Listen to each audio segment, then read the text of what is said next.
हरे कृष्णा, राधे राधे दोस्तों। स्वागत है आपका आपके अपने चैनल पर। तो चलिए दोस्तों, आज का ये वीडियो बहुत ही अधिक महत्वपूर्ण होने वाला है। ठीक है, इसमें चैत्र नवरात्रि प्रारंभ होने से पहले हमें किन किन बातों का ध्यान रखना है और कौन से कार्य करने होंगे, कौन से ऐसे कार्य है जो हमें बिल्कुल भी नहीं करने। दूसरी चीज क्या है, नवरात्रि कब से प्रारंभ हो रही है, कब समाप्त हो रही है, अष्टमी का व्रत कब रखें, प्रतिपदा तिथि कब से प्रारंभ हो रही है, कब समाप्त हो रही है, कलश स्थापना का शुभ मुहूर्त क्या है, और बाल धोने के लिए भी आप लोग जरूर पूछेंगे कि अमावस्या है तो बाल धोए या नहीं धोए। साथ ही में चैत्र छठ पूजा की भी हम बताएंगे कि कब करनी है, कब है, और हमें पारण कब करना है, और बिना कलश रखे पूजा कैसे करेंगे। तो समझ लीजिए कितनी सारी महत्वपूर्ण बातें आज हम इस वीडियो में जानेंगे। पहली बार 9 दिनों का व्रत रख सकते हैं या नहीं रख सकते, ऐसे तमाम ऐसे महत्वपूर्ण बातें हैं जो आज हम इस वीडियो में जानेंगे। तो ध्यानपूर्वक आप सभी लोग बातों को समझ लीजिएगा। आपके सभी प्रश्नों के उत्तर एक ही वीडियो में मिल जाएंगे। तो चलिए वीडियो को शुरू करते हैं। इससे पहले दोस्तों, अगर आपको मेरा वीडियो पसंद आए तो वीडियो को लाइक और शेयर जरूर कर देना, और चैनल को सब्सक्राइब करके बेल आइकन ऑल पे प्रेस कर लीजिएगा, ताकि हमारी आने वाली नेक्स्ट वीडियो की नोटिफिकेशन आप सभी के पास सबसे पहले पहुंचे। तो चलिए दोस्तों, माता रानी का नाम लेते हुए वीडियो को शुरू करते हैं। तो सबसे पहले दोस्तों आपको बता दूं, चैत्र नवरात्रि और एक कुआर महीने में यानी कि आश्विन माह में हम नवरात्रि की पूजा करते हैं। दो ही अधिकतर लोग करते हैं नवरात्रि, गुप्त नवरात्रि का भी कुछ लोग करते हैं। तो अलग अलग घर के मतलब अपने अलग अलग मान्यता होती है। आप लोग देख लीजिएगा, चैत्र नवरात्रि का भी व्रत 9 दिनों का, देखिए सभी लोग नहीं रखते। कुछ लोग 9 दिनों का भी रखते हैं और कुछ लोग केवल प्रतिपदा के दिन ही और अष्टमी के दिन रखते हैं। तो आप लोग देख लीजिए। तो सबसे पहले दोस्तों, आप अपने शारीरिक क्षमता को आपको ध्यान में रखते हुए 9 दिनों का व्रत करना है। नहीं तो आप लोग केवल 2 दिनों का ही व्रत रख सकते हैं। प्रतिपदा और अष्टमी के दिन माता को प्रसन्न कर सकते हैं। ठीक है, तो चैत्र नवरात्रि में पहली बार अगर आप लोग व्रत उठाना चाहते हैं तो उठा सकते हैं, किसी भी प्रकार की दिक्कत नहीं है। और दूसरी चीज क्या है कि माता को बुलाने से पहले आपके घर में जो भी मूर्ति है, प्रतिमा है, फोटो है, उससे आप लोग पूजा पाठ चैत्र नवरात्रि में भी कर सकते हैं। लाल कपड़ा, केवल चुनरी अगर आप लोग चाहे तो माता के लिए लेकर नया आ सकते हैं। बाकी जो भी चीजें आपके घर में पूजा से संबंधित रखी है ना, वह सब चीजों को आप इस्तेमाल में ले सकते हैं। ऐसा कुछ नहीं है कि कोरा ही चाहिए। जो चीजें मान लीजिए खंडित हो गई है, टूट गई है, या कुछ किसी कारण से भी आप इस्तेमाल ना करें, वह वरना अपने घर में पूजा मंदिर में भी जो भी पूजा की सामग्री आप लोग रखे हैं आपने, वो चैत्र नवरात्रि पूजा में इस्तेमाल कर सकते हैं। क्लियर हो गया? तो दोस्तों सबसे पहले तो चलिए आगे जान लेते हैं कि नवरात्रि कब से प्रारंभ हो रही है।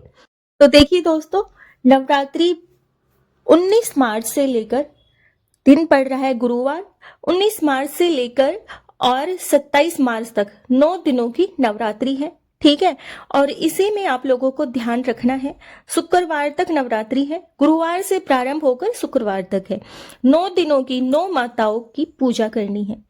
इसमें कोई भी दिन ऐसा नहीं है कि कम है। कभी कभी जैसे 8 दिनों की भी नवरात्रि होती है, तो आप लोग इस बार 9 दिनों की 9 माता की हम पूजा करेंगे। और तो दोस्तों, माता जो है डोली पर सवार होकर आ रही है 19 मार्च को, और दिन पड़ रहा है गुरुवार। तो इस दिन हम कलश स्थापना करेंगे। उससे पहले दोस्तों, आप अपने घर में गंगा जल और भी पूजा की सामग्री है, उस दिन अमावस्या भी है, तो जो भी पूजा की सामग्री है वो आप ले सकते हैं घर से। जो आपके घर पर रखे उसे ही आप इस्तेमाल कर सकते हैं। अगर नहीं है तो आप नई चीजें लाकर भी इस्तेमाल कर सकते हैं। नवरात्रि पूजा के लिए चौकी वगैरह है तो जरूर स्थापित करके माता को उस पर विराजमान करवाएं। मान लीजिए आपका मंदिर अगर बड़ा है, जैसे मैं अपने मंदिर में ही कलश स्थापना कर लेती हूँ, तो अगर आपका मंदिर बड़ा है तो आप उसी स्थान पर आप डायरेक्ट मंदिर में भी स्थापना कर सकते हैं। नीचे रखने से क्या होता है ना, बच्चों से डर लगता है कहीं बच्चे गिरा दे, छू देना ऐसे। अगर ऊंचा रहे तो और भी अच्छा है। तो चलिए अब आगे जान लेते हैं क्या क्या करना है। तो देखिए, माता के आने से पहले घर की सफाई आपको जरूर करनी चाहिए। मंदिर की सफाई दोस्तों आप लोग कर लीजिएगा। गंगा जल का छिड़काव आप जरूर दीजिएगा। सभी देवी देवताओं के ऊपर गंगा जल का छिड़काव कर लेना चाहिए। फोटो प्रतिमा पूछ दीजिएगा। मंदिर को अच्छे से साफ सुथरा कर दीजिएगा। दोस्तों बाल धोने की समस्या तो आएगी ही। तो तारीख 18 को आपको बता दूं कि अमावस्या है, तो उस दिन व्रत की अमावस्या है और पितरों को दान तर्पण करने की वाली भी अमावस्या है। और अगले दिन स्नान दान की अमावस्या है 19 मार्च को, और 18 को यह है। तो उस दिन पूरे दिन अमावस्या तिथि है। उस दिन आप लोग बाल वगैरह ना धोएं। बुधवार को और आप लोग गुरुवार को बाल धो सकते। मान लीजिए इमरजेंसी है, बुधवार को धोना ही पड़ जाए, तो क्या कीजिएगा, ऐसे में आप लोग धो लीजिएगा। माता की पूजा पाठ करनी है, तो ऐसे सब दिनों में अगर ऐसी तिथि पड़ जाती है तो क्या करेंगे, बाल हमें धोने हैं। तो आप लोग जैसे भोर में, बुधवार को भोर में भी धो सकते हैं। बातों को दोस्तों ध्यान में समझते हुए चले। बहुत सारी बातें इसमें बताऊंगी मैं आपको। और गुरुवार के दिन पीरियड्स वाले लोग भी धो सकते हैं। मान लीजिए जो बुधवार को नहीं धो पाए हैं, वो माता रानी की पूजा पाठ करनी है उनको, तो कलश स्थापना करनी है, तो आप लोग देख लीजिएगा। अगर बहुत ज़रूरत है तो आप लोग गुरुवार को धोइएगा, वरना बुधवार को ही बाल धोकर आप सभी भोर में बाल धो लीजिएगा और तैयार हो जाइए। गुरुवार के दिन अपने ऊपर गंगा जल का छिड़काव करके घर में माता रानी के स्वागत के लिए सभी कार्य हमें करने हैं। चलिए अब आगे जान लेते हैं कि आप लोगों को मैं बता दूं कि देखिए, चैत्र नवरात्रि के दौरान हमें लहसुन प्याज का सेवन बिल्कुल नहीं करना है। मांस मछली तो बहुत दूर की बात हो गई है। मान लीजिए जिनके घर में कोई अगर नहीं मान रहा है तो उनको खिलाइए, लेकिन अगर कलश स्थापना किए हैं आप लोग तो आपको लहसुन प्याज तो नहीं खानी चाहिए। घर में मतलब ऐसे महक तो नहीं आनी चाहिए, लेकिन कुछ परेशानियां हैं तब बाकी लोग खा सकते हैं। और जो व्रती है वह तो अपना व्रत रखेंगे। चलिए सबसे पहले दोस्तों आपको बता दूं कि अगर तबीयत ठीक है तब 9 दिनों का व्रत रखिएगा, क्योंकि आश्विन माह और चैत्र नवरात्रि में बहुत अंतर होता है। उसमें मौसम थोड़ा बहुत ठंडा रहता है, इसमें क्या है कि गर्मी अधिक है। तो अगर आप लोगों से रहा जाता है तो तभी 9 दिन का व्रत रखिएगा। ऐसा नहीं कि व्रत रख लिया है और कल से फिर हम बीमार पड़ गए, घर वालों को परेशान कर दिए, तो ऐसे करके आपको व्रत नहीं रखना है।